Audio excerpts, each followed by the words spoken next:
atin pong tatalakayin ngayong gabi, diretso na po tayo, patungkol po sa prayer, faith, and action. So, tatlong bagay, prayer, faith, and action. Yun po yung ating matututunan ngayong gabi. Kagaya po, sa ating pong verse kanina, dagdagan ko na lang po ng 16b, yung pangalawang part ng 16. Ang sinabi dito, the prayer of a righteous person is powerful and effective. Elijah was a human being even as we are. He prayed earnestly that it would not rain, and it did not rain on the land for 3.5 years. Again he prayed, and heavens gave rain, and earth produced its crops. So ito po yung salita ng Diyos ngayong gabi. Let us pray. Heavenly Father, we praise you and we glorify you. Salamat po Diyos sa iyong mga salita ngayong gabi. And help us, Lord, to understand your words. Help us to be transformed by your words. And we pray and expect, God, that there will be changes in the way that we view you, in the way that we know you, in the way that we pray tonight. And we pray, Lord, that all of us would be changed by your words. We hope and we pray for your Holy Spirit's guidance and wisdom. These all we ask and pray in Jesus' name. Amen. So, kagaya nga po ng ating verse ngayon, ang prayer ng righteous person is powerful and effective. Na kapag nagdadasal, epektibo talaga kapag ikaw ay righteous person. So, ngayong gabi, malalaman po natin sino ang righteous. Tayo bang lahat? Righteous po ba tayo? Na kapag nag-pray ako ngayon na sana umulan kasi ang init po sa Dubai, Lord, mangyayari po ba? So, ganito po yung ating matututunan ngayong gabi. And kagaya nga po ng sinabi dyan, Elijah was a human being even as we are. Other versions po, Elijah is also a human just as we are. So si Elijah po, magaling na tao to siya. Propeta po noong nasa Old Testament po. Propeta po siya. He prayed for the sick. He prayed for the dead. And then na-resurrect niya po. He prayed na mawalan ng ulan sa isang lugar at nagkaroon, na wala po yung ulan. And sabi niya next time, kagaya po sa verse 18, again he prayed and then umulan. So ang nangyari, napaka-powerful ng kanyang prayer. Sinabi niya, Lord, wag umulan. Naway hindi umulan. 3.5 years, wala pong ulan. And then when he prayed again, Lord, umulan na po sana. And then, nagkaroon ng ulan. So ganyan po yung prayer ni Elijah. Napaka-mighty kung tutuusin. Pero ang sinabi dito, the key words here, the key phrase here is Elijah was a human being even as we are. Kagaya po natin. So there is nothing special kay Elijah kung tutuusin. Kasi tao din po siya. Pero bakit ginagrant yung kanyang mga prayers? And then the lesson for tonight also includes that we too can be like Elijah. That when we pray, God would move. Because Elijah was a human being just like us. Wala pong magiging imposible sa atin pong mga panalangin. Bakit? Because in Hebrews, kagaya nga po ng sinabi ko kanina, the topic prayer, faith, and action. So ngayon, ito yung prayer. Next is faith. What is faith? Sinabi sa Hebrews 11:1, faith is confidence in what we hope for and assurance about what we do not see. Hope for, ibig sabihin, hindi pa natin nakikita, minimithi pa lang natin. But if we have faith, confident na tayo na yung minimithi natin, makukuha po natin. And assurance about what we do not see. Hindi pa natin nakikita yung sagot sa ating mga panalangin, but when we have faith, we are sure that what we do not see, kahit hindi pa natin nakikita, ibibigay ng Diyos yun. That is faith. Ang next po ay action. James 2:17, bago po nangyari itong James 5 na ating pong key verse, ang sinabi dyan, in the same way, faith by itself, if it is not accompanied by action, is dead. Kapag meron po tayong faith, pero wala pong ginagawa, ang ating pong pananampalataya ay patay. It is dead. Kaya nga po, ang ating pong topic ulit ay prayer, faith, and action. Prayer of faith with action. Ganito po dapat. Hindi po sila dapat magkakaiba. Because our faith should be accompanied by our prayer and action. Kapag nananalangin po tayo, dapat din po may faith and sasamahan din ng action. At kapag gagalaw po tayo, dapat merong faith at sasamahan ng prayer. Hindi po pwedeng prayer lang, faith lang, or action lang. Hindi din po pwede prayer and faith lang, walang action. Sila pong tatlo ay dapat in work. At work po dapat itong tatlong ito. Wala po dapat nahihiwalay sa tatlong ito. So kagaya nga po ng ating verse kanina, Elijah was a human being even as we are. He prayed earnestly that it would not rain, and it did not rain on the land for 3.5 years. Again, he prayed and the heavens gave rain and the earth produced its crops. So kailan po ito nangyari? So bago po natin ma-appreciate itong kamangha-manghang bagay na nangyari na ito sa prayer ni Elijah, kailangan po natin maintindihan yung istorya behind. So kagaya nga po ng ginawa natin nung nakaraang linggo, meron po tayo ulit pagchichismisan. Pero hindi po yung katabi natin, again, hindi po yung katabi yung ating pagchichismisan. Ang character po ngayong gabi ay si Elijah.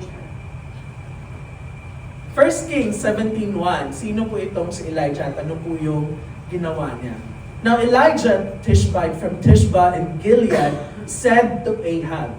Si Ahab po, kagaya ng topic natin last week, ay isa din pong hari.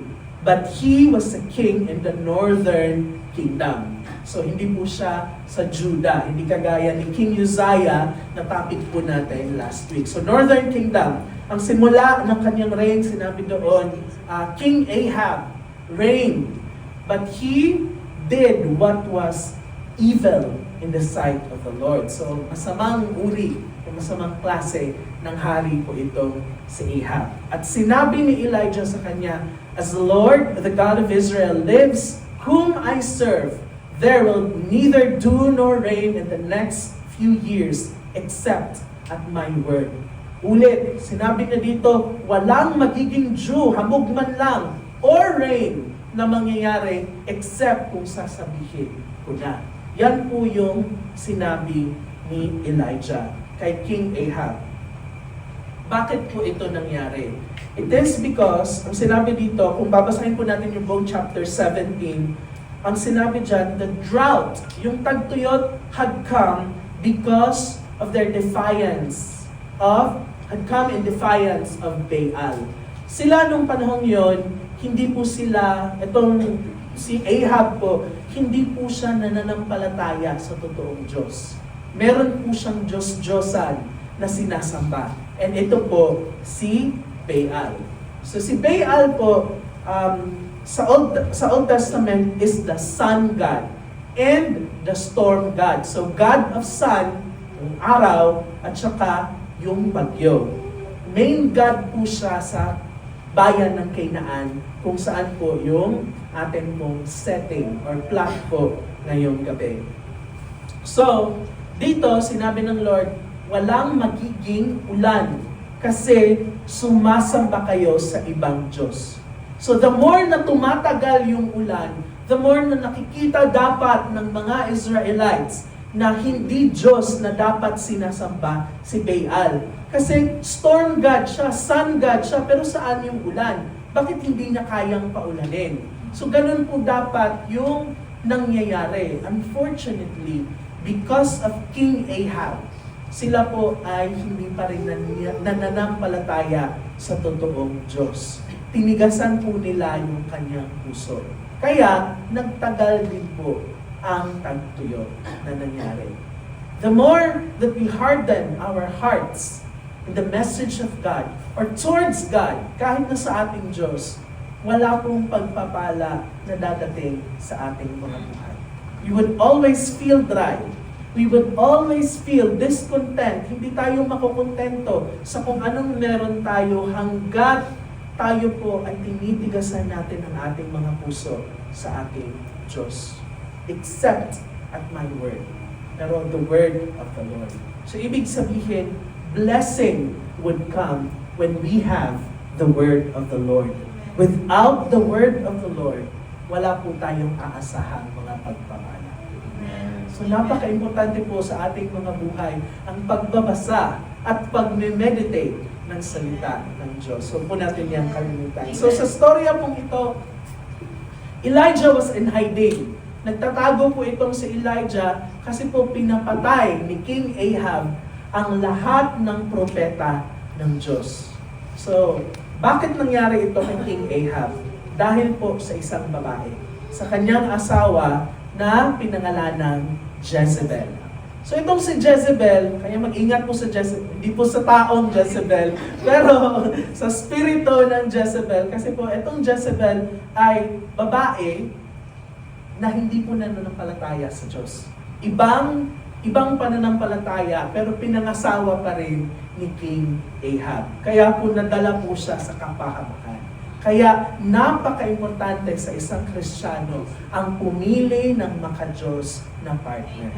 Huwag po tayong maghanap sa bar or sa kung saan-saan para lang po makakita ng magiging mapapangasawa. Lagi po dapat nasa presensya ng Diyos. Kasi kung maghahanap ka at ipipilit mo talaga na hindi po, na yung taong yun, kahit wala sa Diyos, yun na yun, Lord. Siya na talaga, Lord. Ikaw pa yung magdidikta sa Lord. Kung ipipilit mo yan, magiging King Ahab po tayo na wala sa saktong landas. Kaya ang nangyari, instead na makinig sila sa propeta, pinapatay po nila ang lahat ng propeta ng Diyos. But the good thing is, Elijah escaped. Pinotektahan po siya ng Diyos. And 100 more na mga propeta. Pero bakit po? Because of another character na si Obadiah. Obadiah ay itinago niya po ang 100 na propeta sa 2 kuweba. So 2 caves, 50-50 per cave. At siya po yung nag-supply ng pagkain at tubig doon sa mga propetang yon para hindi po mawala ang mga propeta ng Diyos. Unfortunately, they were in hiding. Nagtatago po sila kasi takot po sila na kapag makita sila, ipapapatay po sila ni Jezebel at ni King Ahab. So, bakit po galit na galit itong si Ahab kay Elijah? Dahil po every time daw na nanghihingi ng propesiya si King Ahab kay Elijah, puro mga negative. Yung sinasabi, mawawasak ka, magkakaroon ng tagtuyot. Ikaw naman, puro negative yung maririnig mo. Di syempre maririndi ka rin, di ba? Pero, ang nangyayari po kasi dito, he always heard negative things from Elijah because his heart is away from God. Wala po talagang magagandang bagay na mangyayari sa isang tao kung tayo po ay malayo sa presensya ng Panginoon. Nag-expect po tayo ng good things, then go to God. Nag-expect ka ng bad things, go away from God.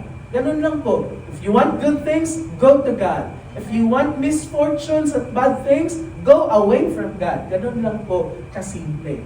Tayo po yung may choice. Hindi po kung sino-sino. The choice is ours. If you want good things, go to God.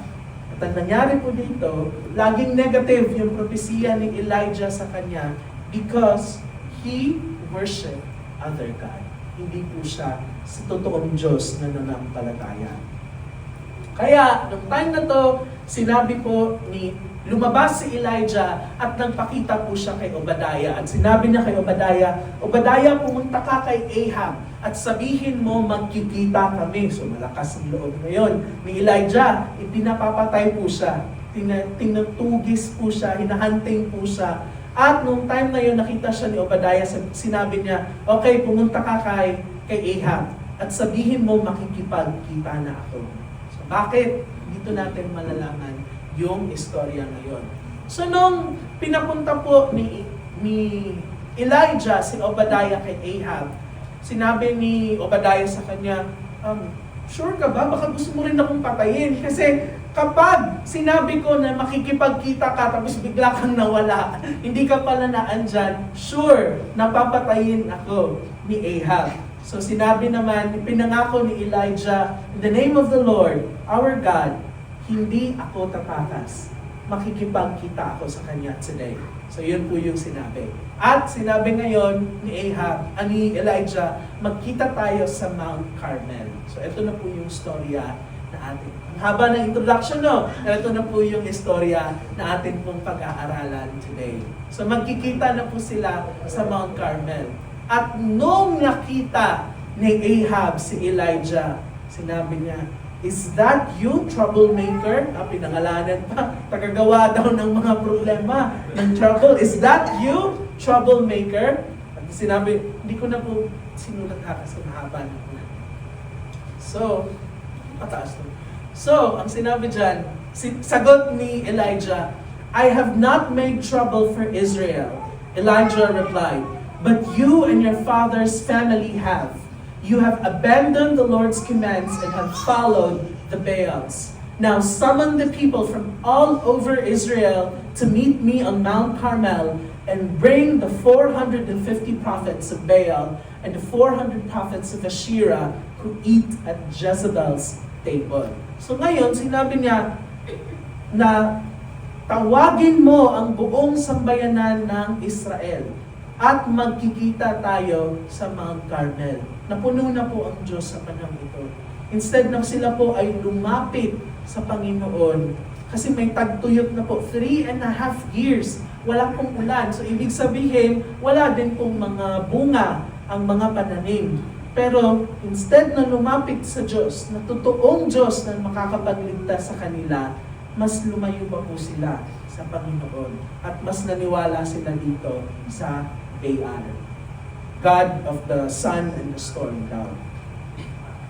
So, nung time na to, sinabi dito next, Ahab sent word throughout all Israel and assembled the prophets on Mount Carmel. So pinadala yung propeta ni Baal at saka propeta ni Asherah, another god na naman. Elijah went before the people and said, how long will you waver between the two opinions? If the Lord is God, follow him. But if Baal is God, follow him. But the people said nothing. Kagaya nga po ng sinabi ko, there are only two options. If you want good, go to God.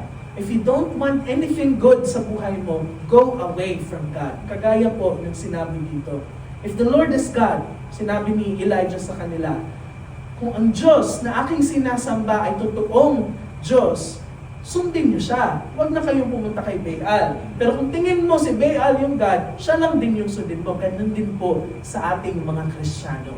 Hindi po tayo pwedeng, today tayo po ay Christian, tomorrow worldly na naman. Today tayo po ay nananampalataya, tinataas yung ating mga kamay sa Panginoon. Tomorrow, nagmumura tayo. Hindi po pwedeng ganyan. Na today lang tayo Christian kasi Sabbath day. Pero the next days tayo po ay sinusunod na natin yung ating mga gusto, yung ating mga sarili, at hindi ang Diyos. Ganun po yung option na binibigay po sa atin tonight. Either be a Christian or not be a Christian. Hindi po pwedeng half Christian, half worldly. Wala po ganyan. Either buong-buo kang sa Diyos or buong-buo ka sa kalaban ng Diyos. Kilala niyo na po kung sinong kalaban ng Diyos. So hindi ka po pwede na, Lord, half-half lang muna, Lord. Hindi po pwede ganyan. Either dedicate yourself to God fully or huwag ka nang mag-dedicate at all. Wala pong 50-50 option sa Panginoon. Full po ang ating pong ibigay. Amen! So, yun na po yung nangyari. Then Elijah said to them, I am the only one of the Lord's prophets left, but Baal has 450 prophets. So sinabi niya, i-summarize ko na lang po kasi masyado po itong mahaba. Sinabi niya, kumuha kayo ng 2 bulls at ang prophet ni Baal, sila po yung unang pipili. So, 2 bulls, tapos sila po yung unang pipili. Ang sinabi dyan, and let them cut it into pieces and put in the wood, but not to set fire to it. So, ang kanila pong gagawin ay mag-offer po sila ng sacrifice. Si Elijah, mag-offer ng sacrifice sa totoong Diyos, to the Lord, our God, and itong prophet ni Baal, mag-offer din po sila ng sacrifice kay Baal. Ang gagawin, chap-chap-chapin nila yung bull. At saka, lalagyan ng mga kahoy. And then, sinabi niya doon, huwag kayong magsindi. Kung sino yung Diyos na magsisindi doon sa mga alay, siya yung totoong Diyos. So ganito ngayon yung kanilang competition. Na kung sino yung Diyos na magsisend ng fire doon sa offering, yun yung totoong Diyos. Ayaw kasi maniwala ng iba na si God, si Lord Almighty ay ang totoong Diyos. Si Baal pa rin yung sa kanila. So ngayon, contest na sila ngayon. Kung sino yung makakapagsindi doon, makakapag-put into fire doon sa wood na kanilang iaalay, siya yung totoong Diyos. So, ganito yung basihan ngayon. So, ibig sabihin, supernatural po ang labanan. Hindi po pwede na magic-magic lang. Tapos, nilagyan pala ng gas doon ni Elijah. Tapos, sinindihan ng pasimpleng sindi-sindi. Hindi po ganyan. Sinabi niya, wala pong magsisindi. Kung sino yung totoong Diyos, siya yung makakapagpa-put into fire. Amen. So sinabi dyan, then you call in the name of your God, and I will call in the name of the Lord. The God who answers by fire, He is God. Tapos ang sinabi ng mga tao, what you say is good. So nagtiwala naman din yung mga tao, good idea yung sinabi mo. So nagtiwala naman sila. Elijah said to the prophets of Baal, choose one of the bulls. Kayo mauna, prepare first. Then call in the name of your God, but do not light the fire. So ginawa nila yan. Then they called on the name of Baal from morning till noon. Baal, answer us, they shouted. But there was no response. No one answered. And they danced around the altar they had made. At noon, Elijah began to taunt them. So sinabi ni Elijah, shout louder! Sinabi niya doon sa mga propeta ni Baal, surely He is God. Kasi sinabi niya, Diyos talaga si Baal. Perhaps, malalim yung kanyang iniisip. Or baka busy, or baka nagta-travel ngayon, or baka natutulog and kailangan yung gisingin. So imbis na yung mga yun ay ma-discourage, di patuloy po silang sumigaw. And ang sinabi pa dito sa 28, they shouted louder and slashed themselves with swords and spears as was their custom until their blood flowed. Nag-alay na po ng dugo, wala pa rin pong flame na nangyari. Kahit nakakarampot na flame. So lahat-lahat ng mga bagay ginawa na po nila. Kanina sumayaw lang. Ngayon naglas-las na sila pero wala pa rin pong nangyari. Wala pa rin pong sagot itong si Baal sa kanila. Next, midday passed. And they continued their frantic prophesying until the time for the evening sacrifice. But there was no response. No one answered and no one paid attention. So wala po. Si Baal, ilang beses na nilang tinawag, baka daw natutulog, o baka may biyahe, o baka busy lang talaga, pero wala po talaga. Walang sumagot, no one paid attention. Then 30, then Elijah said to all the people, come here to me. They came to him and he repaired the altar of the Lord which had been torn down. Elijah took 12 stones, one for each tribe descended from Jacob, to whom the word of the Lord had come, saying, your name shall be Israel. With the stones, nagbuild po siya ng altar sa Lord, nagdug. So ibig sabihin, naghukay po siya ng trench around. So naghukay po siya, nagpa-circle po, nahukay around doon sa offering, enough to hold 2 seahs of seed. And then, inarrange niya yung wood, cut the bull into pieces and laid it on the wood. Then he said to them, so hindi pa siya nakontento. Nandun na yung alay, and then he said to them, 4 large jars with water and pour it on the offering and on the wood. So hindi pa siya nakontento kasi baka sabihin, ano lang yan, nilagyan mo yan ng gas, o baka may magic ka dyan. So para hindi po sabihin na peke yung Panginoon na kanyang pinanampalatayaan, pinabasa pa niya po yung kanyang alay at saka yung wood. So imposible na pong liliyab yun kasi basa na po yung mga wood at saka yung kanyang mga alay. Pero sinabi niya, sige, go. Do it again. Sinabi pa niya, medyo kulang pa yung basa. So sige, basahin pa natin, he said. And they did it again. So ngayon, tapos ng second time, nagpa-third time pa siya. Sabi niya, do it a third time. He ordered and they did it the third time. The water ran down around the altar and even filled the trench. Yung hinukay niya pong bilog sa paligid, doon pa po, mas umawas pa po doon yung tubig. So sure po talaga na basa, hindi lang po naamugan. Basang-basa po talaga. And, huwag po natin kalimutan at this time, tagtuyot po. Malakas ang loob ni Elijah, nag-aksaya ng tubig. Pero itong mga tao, tinamad na doon sa Baal na naglaslas na pero wala pa rin nangyari. So na-board na sila doon, lumipat sila dito at kahit na pinabasa at nag-aksaya ng tubig si Elijah, ikaw yung, alam mo, propeta ka, tapos basa-basa ka pa ng tubig dyan. Tapos hindi din pala sumagot yung Diyos, di ba? Parang risk din po yung tinake ni Elijah. But he believed and he had faith. Amen. Kaya po nagpatuloy po siya, pinabasa the third time. Nag-overflow pa nga. And at that time, at the time of sacrifice, the prophet Elijah stepped forward and prayed to the Lord. Lord, the God of Abraham, Isaac, and Israel, let it be known today that you are God in Israel, and that I am your servant and have done all these things at your command. So, ibig sabihin, he was prayerful. Amen. Nanalangin po dito sa Elijah.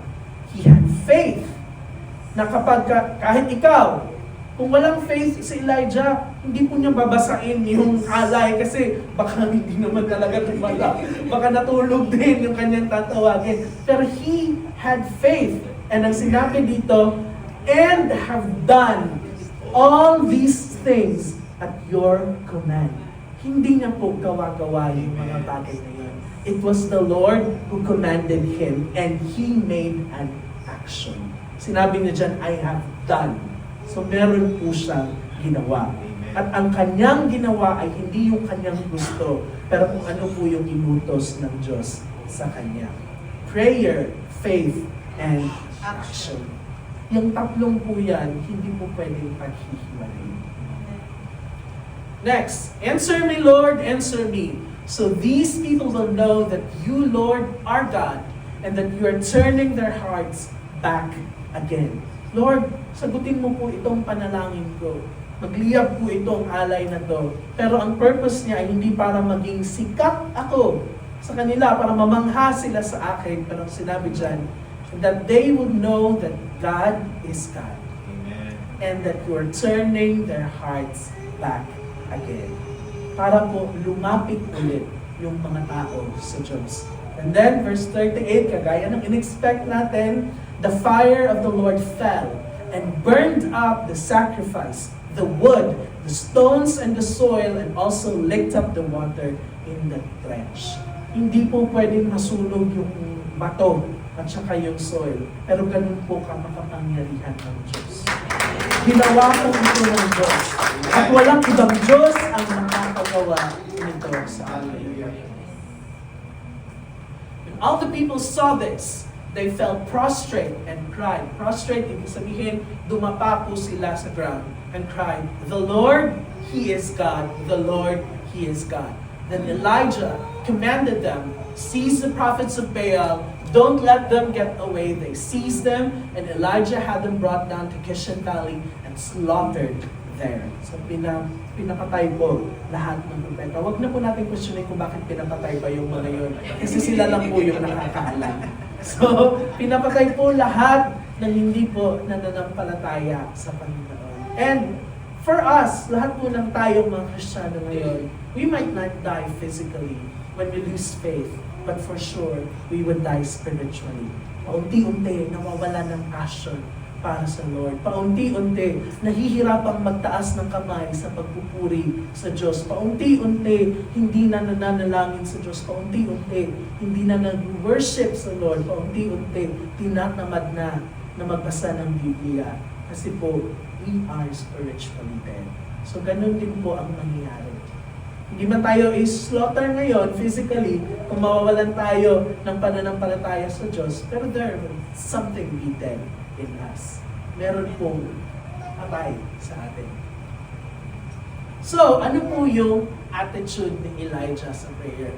Introduction pa lang din po yun. Ito na po talaga yung totoo nating pag-aaralan tonight. So, ano yung attitude ni Elijah sa kanyang pananalangin? So, natapos na yung success kanina ni Elijah. Nangyari na yung pagsiklab ng kanyang mga offering. So, ano po yung attitude ni Elijah during the prayer?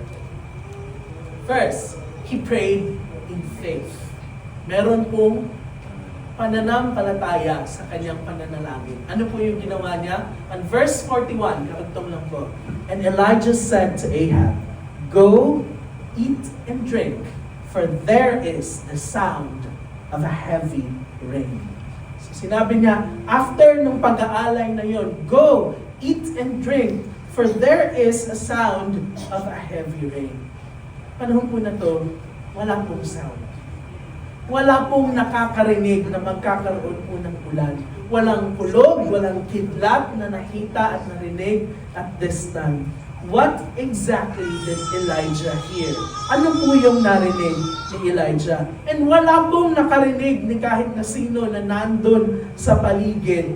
At wala pong nakakita ng kahit na anong ulan na parating. The fact is, there was no indication at that time. So much, even a drop of rain, wala pong nangyari at that time.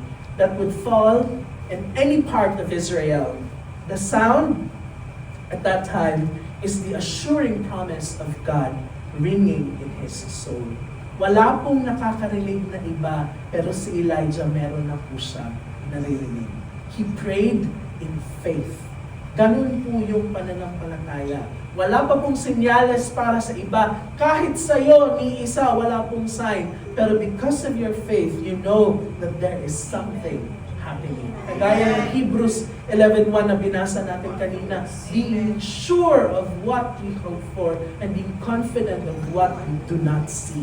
Wala pa tayong nakikita. And this is the secret of a powerful prayer. Praying in faith. Believing in the answer, even if we do not see it yet. Wala pang nakikitang sagot, but we believe that God is answering. Hindi po that God will answer. Iba po yun. God will answer so in the future. Pero faith, kahit wala ka pang nakikita, alam mo, God is answering. Nangyayari na. Amen. Ganun po ang pananampalataya. So, kung kagaya po ni Elijah na tayo po yung nananampalataya at nananalangin at nagkakaroon po ng binibigyan ng action yung ating pananampalataya, we will be unstoppable as a Christian.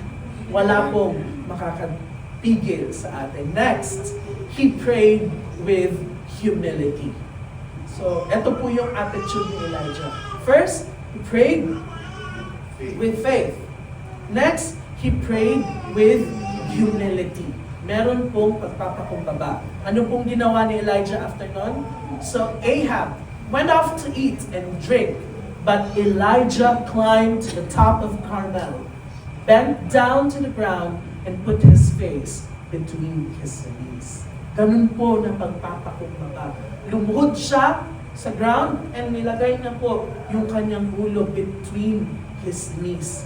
Ganun po na klase ng pagpapakumbaba. And to think, he achieved a great deal for God before this. Napamangha niya yung mga tao. Sinagot ng Diyos yung kanyang panalangin na magkaroon ng fire that would consume the woods and the offerings. And napakaganda ng ginawa ng Diyos sa kanya na nakita ng mga tao yung kapangyarihan ng Diyos sa pamamagitan niya. But he was not proud. he was very humble na kahit na after ng achievement na yan, pwede siyang kumain at uminom kagaya ni Ahab. Pwede siyang mag-celebrate. Yes, success! Sinagot ng Diyos yung aking mga panalangin. But first, what he did, he bent down to the ground and put his face between his knees. Kapag po sinagot ng Diyos yung ating mga panalangin, kapag po sinagot ng Diyos yung matagal na nating pinapanalangin, 3.5 years bago umulan, kapag sinagot po ng Diyos yung ating matagal nang minimithi, do we still give time to pray? Amen. Or diretso na po celebrate? Pray. Forgetting that it is not because of ourselves that we achieve those things, but it is because of our God. Nawa po that when God answers our prayers, let us not forget to pray and give thanks. Amen. Huwag po sana nating makalimutan yan. Success man yan, development, achievement man yan, let us all be humble like Elijah to give thanks to God and pray. Huwag po natin kalimutan yan. Next, makikita po natin dito that Elijah was bold before people.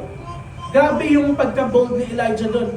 Pinapapatay po siya at that time. Before po nangyari ito, pinapapatay po siya at that time. Pero humarap po siya kay King Ahab at sinabi, oh, eto yung gagawin natin. Yung mga propeta dyan. Paano kung hindi siya sinagot? Pero he was so bold. Ganun po siya ka-bold in front of people, yet so humble before God. Ganun po yung gusto ng ating Diyos. We should be bold in sharing the gospel to other people. We should be bold in sharing the love of God, the goodness of God to other people. Ganito kagaling, kabait, ganito kabuti ang Diyos sa akin, yet we should be humble before God. Posible po na tayo po ipagmayabang natin yung Diyos sa ibang mga tao, but when we go to God, there should be humility. Ganun po dapat yung attitude natin. Next, he prayed persistently. Ito po yung nangyari after nung mga miracle na ginawa ng Diyos.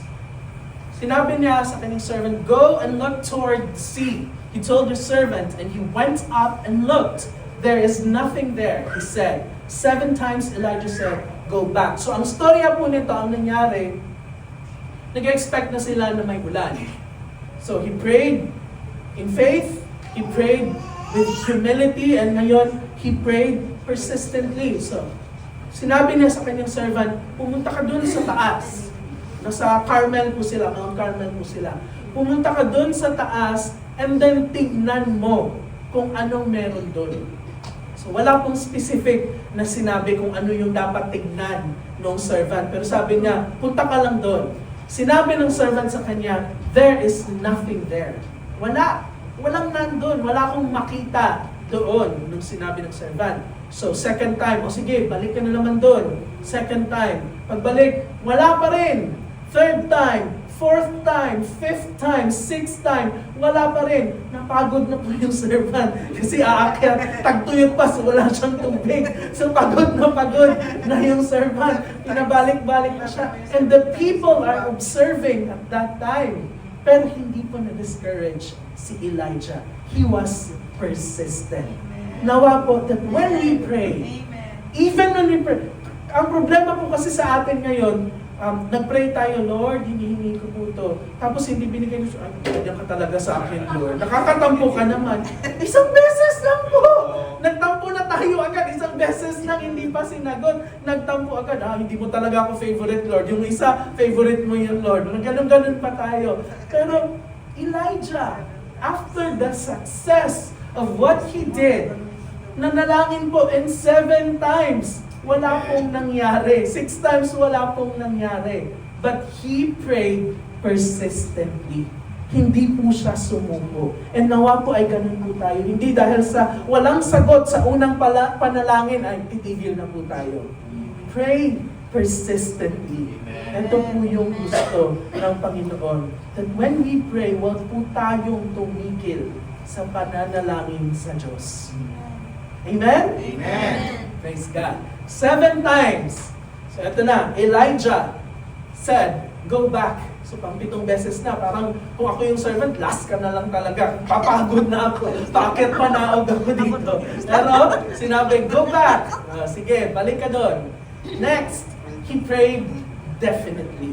Anong ibig sabihin na he prayed definitely? Wala pong ibang goal si Elijah at that time. The prayer is to have rain. Ganun po yung kanyang panalangin. And wala po siyang ibang ipinanalangin at this time, kundi to have rain. Ganun din po tayo dapat. That when we pray to God, be specific. Kung gusto natin, Lord, red car. Wag po yung car, tapos green ang ibinigay. Ayaw ko niyan, Lord. Wala kang pinanalangin na sakto. Be definite in your prayer. Kung gusto mo ng red car, o red car. Sinta, yung red.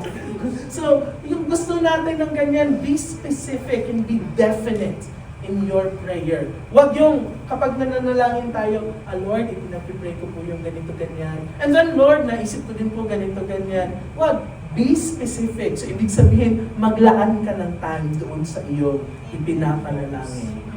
Be definite in your prayer. At wag po pabago-bago, Lord, ngayon red car, tomorrow green naman, Lord.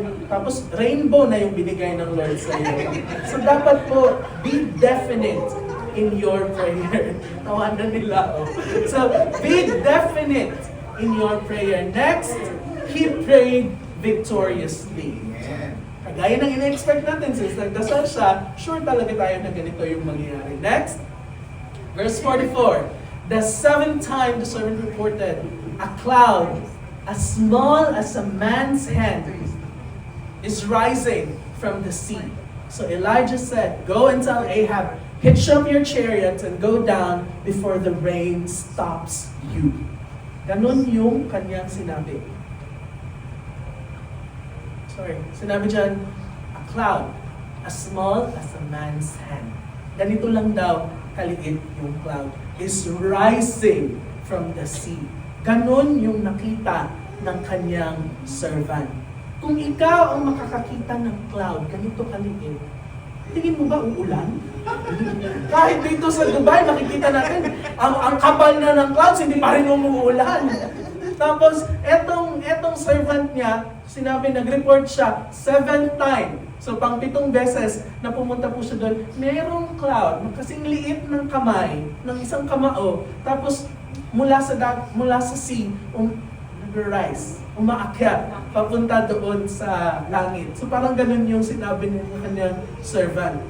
Ang reaction ni Elijah, go and tell Ahab, sakay agad ng chariot, go down before the rain stops you. So, ibig sabihin nito, hindi lang mahina ang ulan, pero it is a very strong torrent na rain daw talaga na pwedeng mag-stop sa kahit na sino na babiyahe at that time. Hindi lang po isang ulan. So when God answers prayer, it would not be a drizzle, hindi ambon, but it would really pour. Amen. Babaha at babaha po talaga ang kasagutan ng ating mga panalangin. That's how God blesses. Ganyan po ang pagbibless ng Lord. Hindi ambon-ambon ang ibibigay sa atin, pero napakalakas na ulan at pagpapala ang ibibigay ng Diyos para sa atin. Other people would not understand, would not even believe us. Kasi ang nakikita lang dito, small cloud, as small as man's hand. So, as soon as may nakita na, may nireport na sa kanya na may tiny na cloud, sinabi niya doon, eto na yung sagot sa aking panalangin. Ganon din po sana tayo. Huwag tayong mag-expect na may malaking bagay agad na ibibigay ng Diyos. Kahit na maliit pa lang yan, when we have faith, we know that it would grow. Amen. If it comes from the Lord, maliit na bagay pa lang, but it would not stay small, it would grow big and bigger and bigger and bigger. Ganun po mag-bless yung ating Panginoon. Hindi po mananatiling maliit ang blessing ng Lord. Lalaki at lalaki po yung kanyang blessing. So, ang sinabi dyan, don't fail to notice the small clouds after you have prayed. Never forget the words na, ang sinabi po, kaya nasulat dyan, sa Zechariah 4:10, who despises the day of small things? Mga maliliit na bagay. Huwag po nating maliitin yung mga maliliit na bagay. Kung maalala niyo po, dati yung kabataan ko pa, Milo. Ang sinabi ng Milo, yung inumin po na chocolate drink. Milo, ang kanila pong tagline, great things start from small beginnings. Amen. Mga malalaking bagay nagsisimula sa maliliit na simula. Huwag po nating ismulin yung mga bagay-bagay na binibigay ng Diyos sa atin ngayon. Maaring maliit pa ngayon, pero God can make it grow bigger. Huwag pong maliitin yung mga maliliit na bagay. Diyan po nagsisimula ang mga malalaking blessing na ibibigay ng Diyos. Amen? Lord, amen. So, madali pong mamiss. Kapag tayo po yung servant siguro na inutusan, madali nating mamiss yung napakaliit na cloud. And the servant was supposed to be looking for rain. Yun po yung inutos sa kanya, rain, ulan. So ako yung servant, dapat dark na malaking cloud yung aking hahanapin. Pero maliit po yung kanyang nakita. And mula sa maliit na cloud na yun, big rain happen. Kaya nga po sinabi, sakay ka kaagad kasi itong ulan na to, makakapigil sa iyo to sa pagbiyahe. Ganun po kalakas yung ulan. He prayed for rain, and after 3.5 years, when he prayed, automatic po yung ulan na lumabas and napakalakas na pagpapala ang kanyang nakuha. So ano po yung point dito? Ano po yung point dito? Mga maliliit na bagay po, huwag po nating maliitin. Kagaya na po, eto, small cloud, naging very big rain. 5 loaves of bread and 2 fish. Napakain ang libo-libo na katao. Amen. Maliliit na bagay sa simula, pero kayang palakihin ng Diyos. Small things, if put in our hands, but if put in God's hands, lalaki po at mag-multiply po ang mga bagay na yun. Kaya yung mga blessings natin ngayon, hindi po ako nagpaparinig sa tithes and offerings, pero i-example na lang natin yan. Maliit na bagay na ibibigay natin sa ating kamay. Ang 10 dirhams lang po yan. Pero sa kamay ng Diyos, it could be 100 folds. Huwag po natin ipagkait yung maliit na bagay. Dahil sa maliit na bagay na yon, sa ating kamay, maliit po talaga yan. Pero sa kamay ng Diyos, kaya niyang paramihin. Kagaya ng ginawa niya sa loaves of bread at saka sa 2 maliliit na isda. Amen. So, sinabi dito, Elijah asked and he believed that he would receive, and then our Lord made this point. Meanwhile, the sky grew black with clouds, the wind rose, a heavy rain started falling, and Ahab rode off to Jezreel. The power of the Lord came on Elijah, and tucking his cloak into his belt, he ran ahead of Ahab all the way to Jezreel. So si Ahab, papuntang Jezreel, pauwi na doon, nag-chariot po siya, mga ilang pirasong, isang sakayan na hila-hila ng 4, minimum of 4 na mga horses. And then, eto si Elijah, ganoon lang daw yung cloak niya, tapos tumakbo na unahan pa niya si Ahab doon sa Jezreel. Ganun po ka makapangyarihan yung ating Diyos. Next po, Mark 11:24. Ito po yung isa sa mga reminder sa atin ng Lord. Therefore, I tell you, whatever you ask for in prayer, believe that you have received it, and it will be yours. Ito po yung pangako ng Panginoon. Ang sinabi dyan, you have received. Perfect tense. So, ibig sabihin, ngayon pa lang natanggap mo na. Hiningi mo pa lang ngayon. Kapag nanampalataya ka sa Panginoon, sa iyong panalangin, at gagawan mo ng paraan, ang sinabi dyan, you have received it. Ganun po yung panalangin ng Panginoon. On John 14:13, sinabi dyan, and I will do whatever you ask in my name, so that the Son may bring glory to the Father. Ito po yung huwag nating kakalimutan. when our prayer is answered, it is so that God may receive the glory and sinners take notice of Him.